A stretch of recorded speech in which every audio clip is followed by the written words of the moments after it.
Como pode alguém passar 20 anos no corredor da morte, até o DNA revelar a terrível verdade? O caso Earl Washington Jr. Olá, amados aqui da Sala de Justiça. Tudo bem com vocês? Eu espero que sim. E para quem não me conhece ainda, o meu nome é Solange Benite. Agora, vem comigo que no caminho eu te explico como a vida de Earl Washington Jr. e Rebecca Lynn Williams se cruzaram. Então, amados, fica até o final, porque vale a pena cada detalhe deste caso. E enquanto isso, na Sala de Justiça, sejam todos muito bem-vindos. O nosso caso de hoje é sobre Earl Washington Jr. e Rebecca Lynn Williams, que ocorreu em 1982 em Culpeper, Virgínia, aqui nos Estados Unidos. Rebecca Lynn Williams tinha apenas 21 anos quando sua vida foi interrompida de forma brutal. Mas, para entender a dimensão dessa história, é preciso voltar muitos anos antes, para uma pequena comunidade da Virgínia, onde a vida seguia um ritmo simples, cercada por fazendas, estradas estreitas e cidades onde quase todos se conheciam pelo nome. No início da década de 1980, Culpeper era um lugar que transmitia uma sensação de tranquilidade.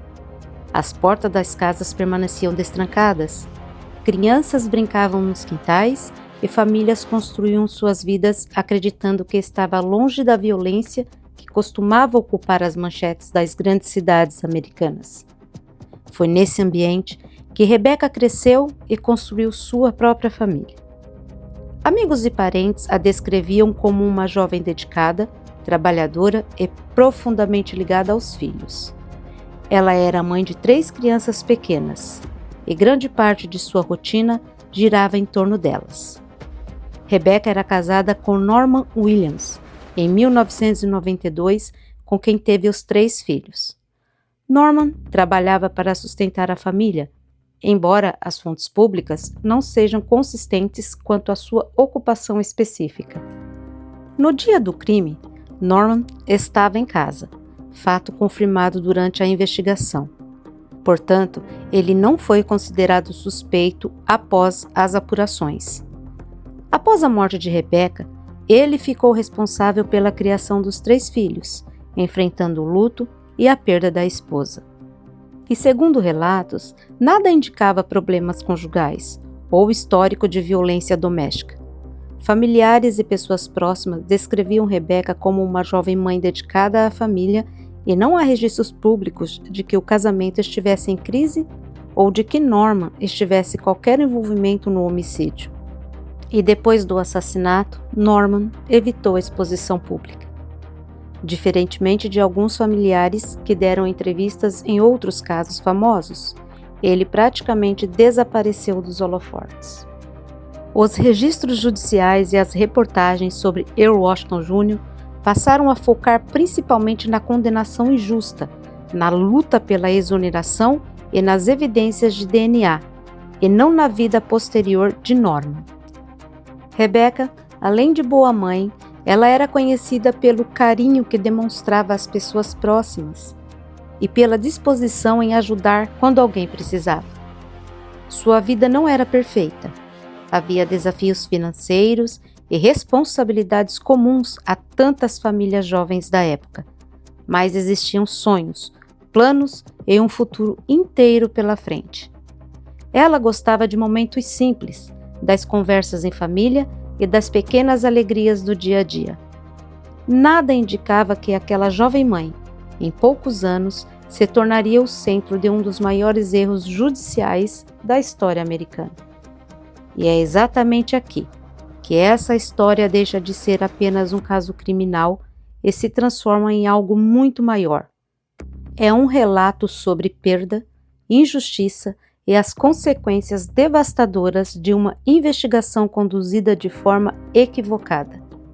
Enquanto Rebecca tentava construir uma vida tranquila em Culpeper, a centenas de quilômetros dali, outro personagem dessa história enfrentava uma realidade completamente diferente. Earl Washington Jr.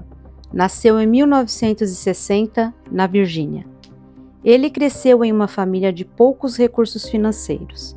Frequentou classes de educação especial durante a infância, mas abandonou a escola por volta do 9º ano. Já na idade adulta, trabalhava como empregado rural em fazendas da região. Lembrando que o nome de seus pais não foram divulgados. Earl também nunca foi casado e não teve filhos.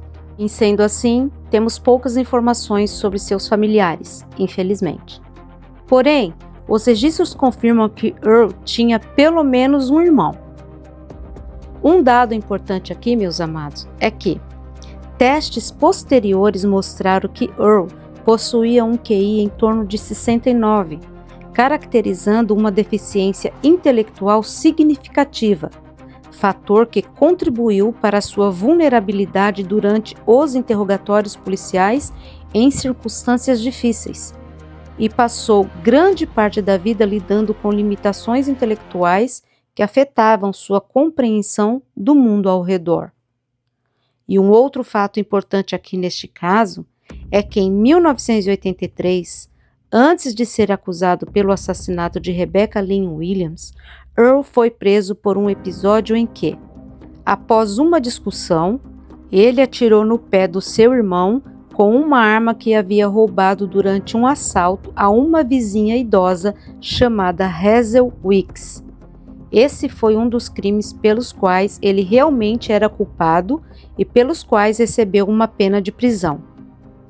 Porém, antes da prisão, segundo as pessoas que o conheciam, ele trabalhava em fazendas realizando serviços braçais e tinha dificuldades para compreender situações complexas e para ler e escrever.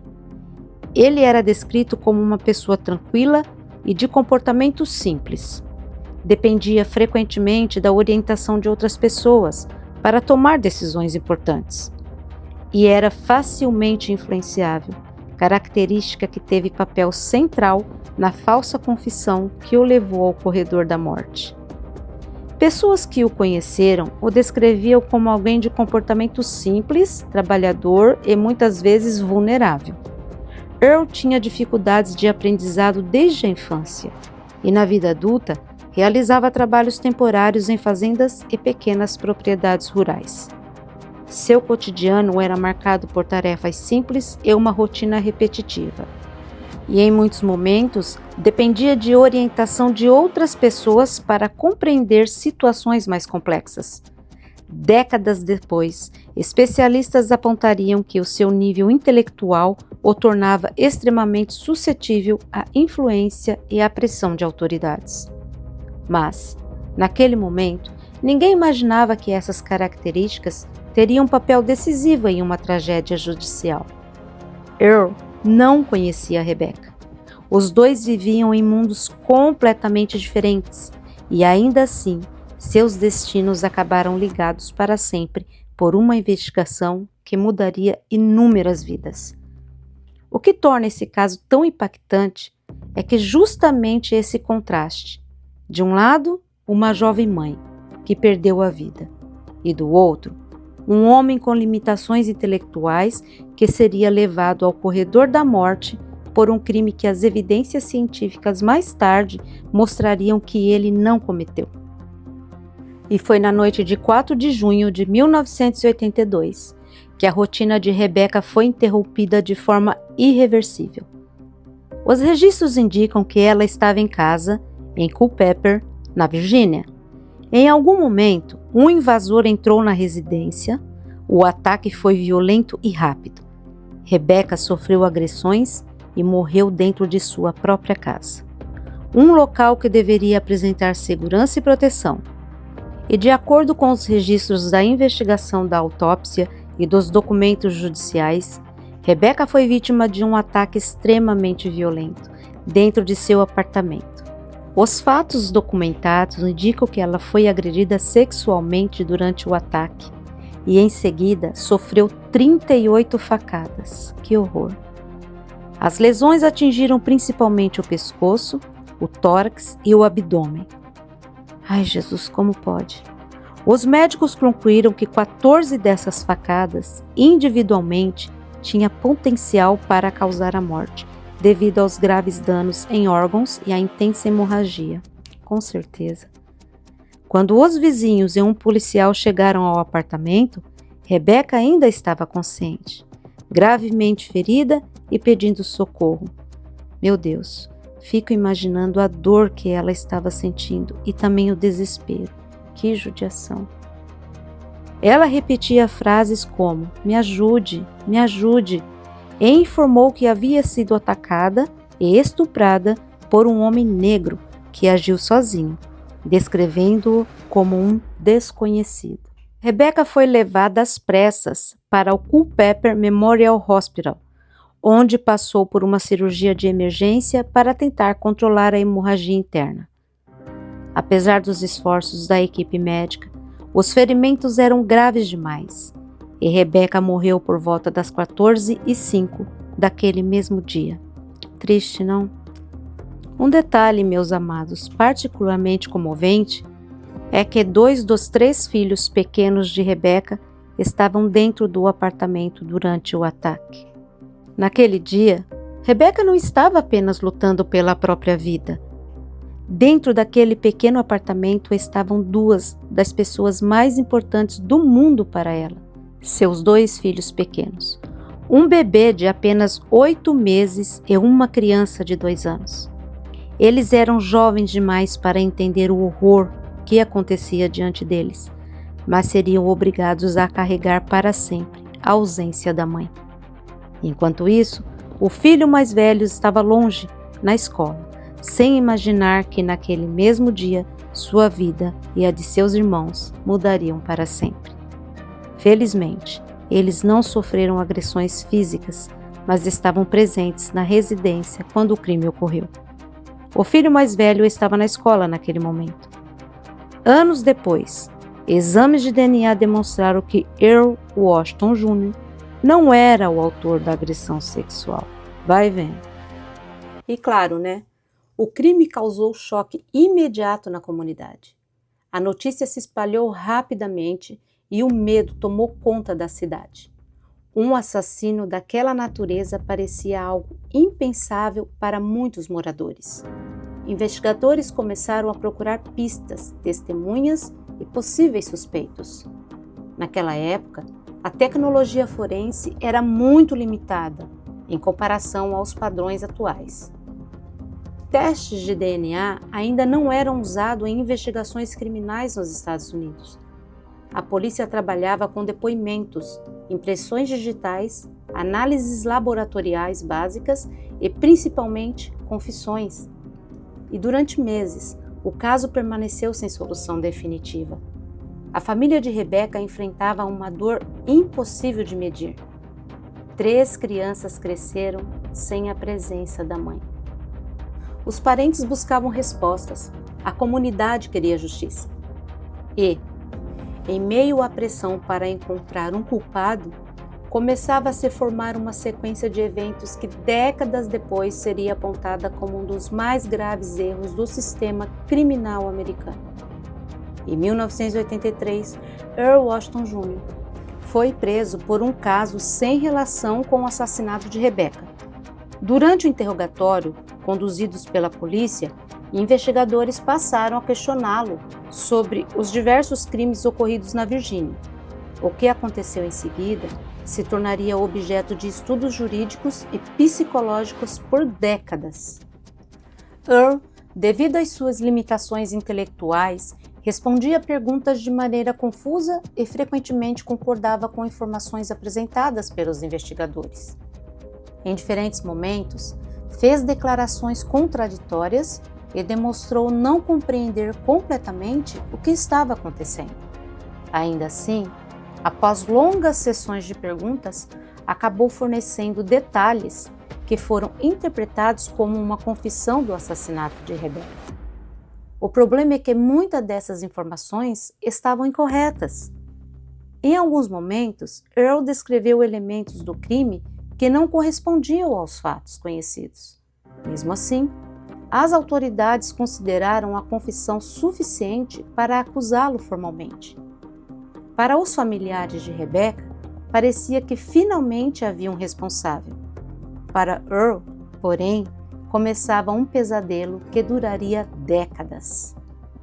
A história mostra como pessoas vulneráveis podem ser influenciadas durante interrogatórios, especialmente quando não compreendem plenamente seus direitos ou consequências de suas respostas. E essa questão continua sendo debatida até hoje nos Estados Unidos. O julgamento de Earl Washington Jr. aconteceu em um período em que as confissões tinham enorme peso perante os jurados. A acusação apresentou a narrativa de que ele era o responsável pela morte de Rebecca. A defesa tentou levantar dúvidas, mas a confissão teve impacto decisivo. Earl foi condenado e enviado ao corredor da morte. Durante anos, viveu esperando uma execução que parecia inevitável. O tempo passou lentamente atrás das grades. Enquanto isso, avanços científicos começaram a transformar investigações criminais em todo o Brasil. A tecnologia de DNA surgia como uma ferramenta capaz de confirmar ou excluir suspeitos com precisão inédita. Advogados e organizações dedicadas à revisão de condenações passaram a analisar o caso de Earl. Testes realizados anos depois mostraram algo surpreendente. O material biológico encontrado na cena do crime não correspondia a Earl Washington Jr. A ciência revelava aquilo que muitos já suspeitavam. Ele não era o autor do crime. A descoberta provocou um impacto enorme. Um homem havia chegado muito perto da execução por um assassinato que não cometeu. Meu Deus, isso é muito grave. Vocês não acham? O caso se tornou símbolo nacional dos riscos de falsas confissões e da importância das próximas provas científicas. Earl recebeu perdão e posteriormente foi oficialmente inocentado. Ainda assim, nenhuma decisão judicial poderia devolver os anos perdidos. Com certeza não. E vocês? Pensam que acabou? Não acabou não. Senta que lá vem história. Existe uma pergunta que continua ecoando até hoje e que eu sei que está na cabeça de vocês. E a pergunta é: quem matou Rebecca Lynn Williams? Quem, meus amados, quem? Quem a matou foi Kennedy Maurice Tinsley, o homem que, décadas depois, acabou sendo identificado como o verdadeiro responsável pelo assassinato de Rebecca. Um crime pelo qual, meus queridos, o Earl passou quase 2 décadas preso injustamente e chegou a ficar no corredor da morte. Que situação tenebrosa! A história de Tinsley é uma das partes mais importantes e controversas desse caso, porque mostra como uma investigação pode seguir o caminho errado durante anos. Vai vendo. Kennedy Maurice Tinsley, o assassino, nasceu aproximadamente em 1946. Ele era um criminoso sexual condenado que já estava preso por outro crime grave quando seu nome surgiu novamente relacionado ao caso de Rebecca Williams. Antes de ser ligado ao assassinato de Rebecca, Tinsley já tinha histórico criminal.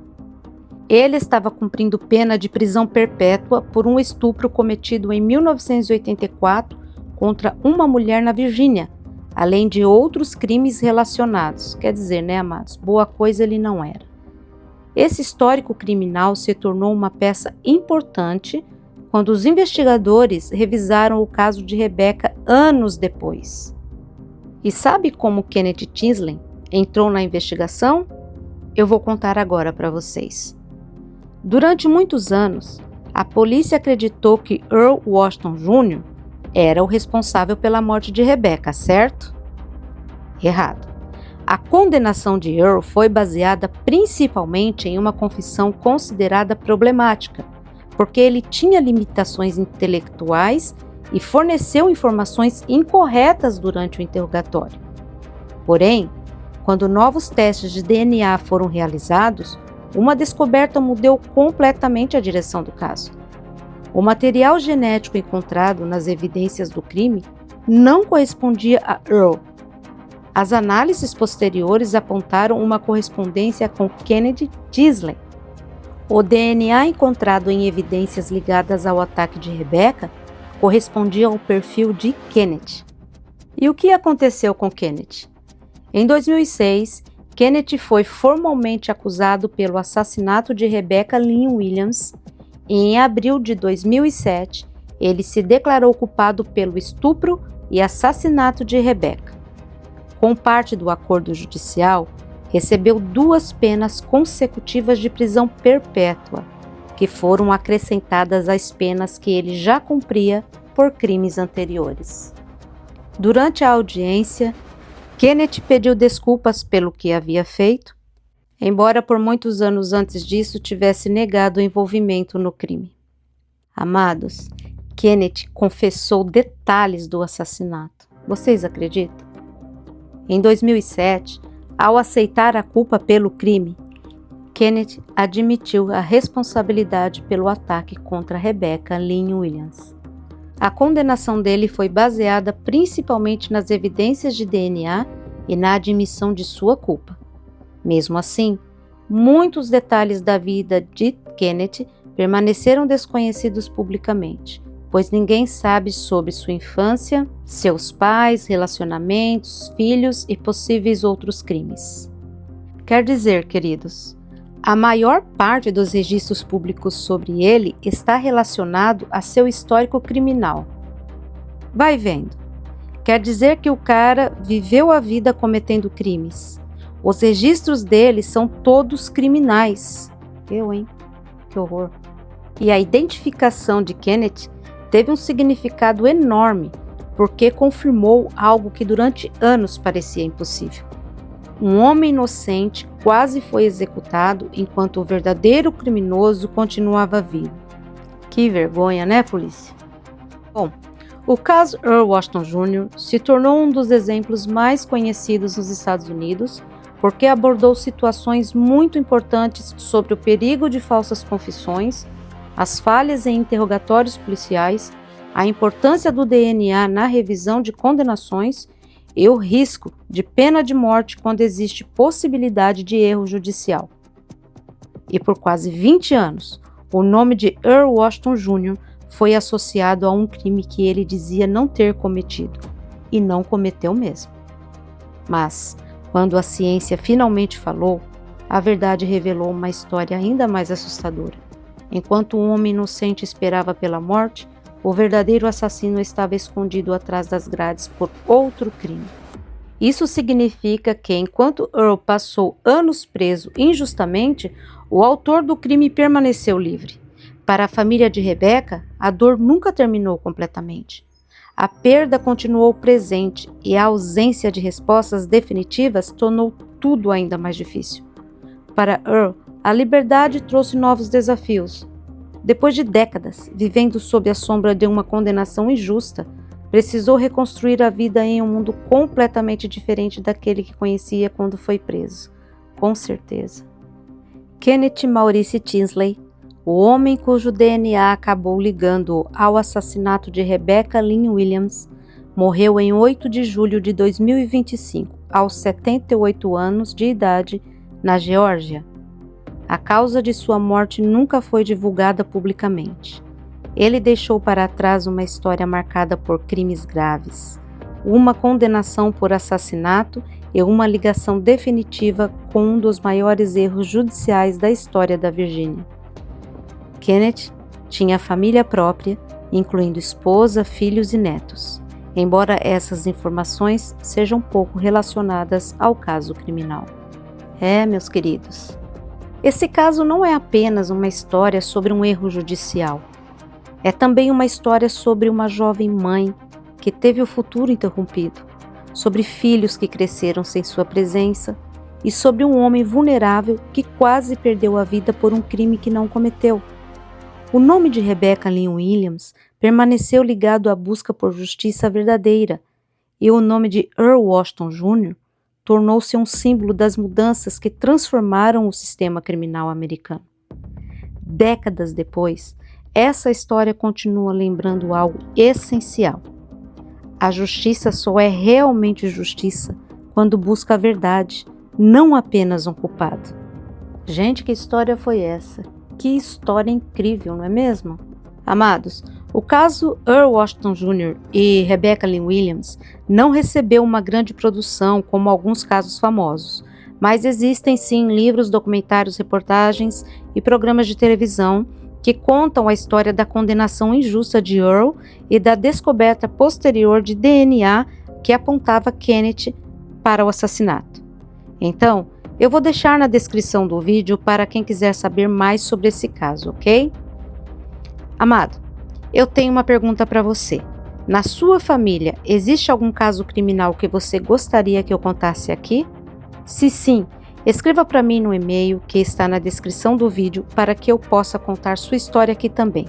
Lembrando que se você achar melhor, a sua história poderá ser anônima. É isso. Essa foi a nossa história de hoje. Eu espero que você tenha gostado. Agora eu quero saber de você. Depois de conhecer o caso de Rebecca Lynn Williams e Earl Washington Jr., você acredita que o maior erro foi da investigação, da justiça ou dos interrogatórios que levaram um homem inocente ao corredor da morte? Deixe sua opinião nos comentários. Então, muito obrigada por sua presença aqui. Quero aproveitar para agradecer todos os meus inscritos aqui do canal. Muito obrigada. E qual história você gostaria de ouvir aqui? Quem sabe a próxima pode ser a história que você indicar. E se você se interessa por histórias de crimes reais, você está no lugar certo. Lembrando que os vídeos da Sala de Justiça também são podcast e você pode ouvir quando e onde quiser. Não perca os próximos episódios, porque histórias assim você só encontra aqui, na Sala de Justiça. Beijos da Sol e até a próxima.